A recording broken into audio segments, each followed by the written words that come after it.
दोस्तों नमस्कार, मैं हूं धर्मेंद्र पांडे और आप देख रहे हैं गुलदस्ता। दोस्तों आज जो कविता मैं पढ़ूंगा उस कविता में एक विकलता है, किसी प्रेमी की पीड़ा है।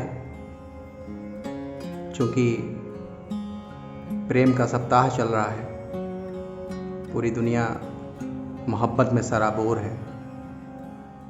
हालांकि कुछ लोग इससे सहमत भी नहीं होंगे कि प्रेम का कोई दिन या प्रेम का कोई सप्ताह होता है, लेकिन छोटी छोटी चीज़ों में अगर कुछ खुशियाँ मिल पाएँ तो ज़्यादा बेहतर होता है। तो आइए हम पढ़ते हैं वो कविता जो किसी प्रेमी के बारे में लिखी गई है, जिसकी टाइटल है प्रेमियों के पूर्वज। कितनी यातनाएं सही होंगी, कितनी यातनाएं सही होंगी हम प्रेमियों के पूर्वजों ने। कितनी यातनाएं सही होंगी हम प्रेमियों के पूर्वजों ने, महज इसी प्रेम की खातिर पिघलाकर डाल दिया गया होगा शीशा उनके कानों में।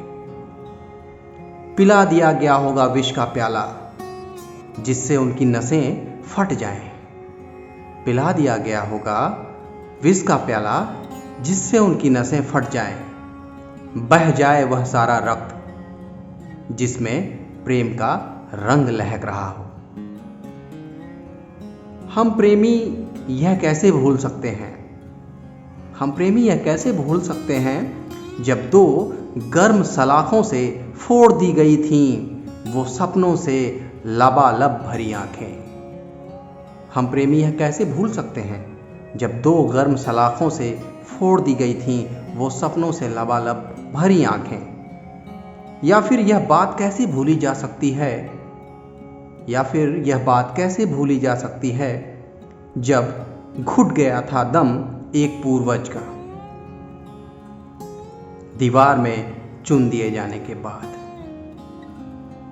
कसूर सिर्फ इतना कि उसने प्रेम किया था, कसूर सिर्फ इतना कि उसने प्रेम किया था। हम प्रेमियों का इतिहास बहुत त्रासदी भरा है, हम प्रेमियों का इतिहास बहुत त्रासदी भरा है। इससे पूर्वजों की सिसकियां उठती हैं, इससे पूर्वजों की सिसकियां उठती हैं, इससे उनका बिलखना दिखता है। यह अतृप्त आत्माएं विचर रही हैं, यह अतृप्त आत्माएं विचर रही हैं अनंत काल से, किसी प्रेमी की देह की तलाश में, किसी प्रेमी की देह की तलाश में।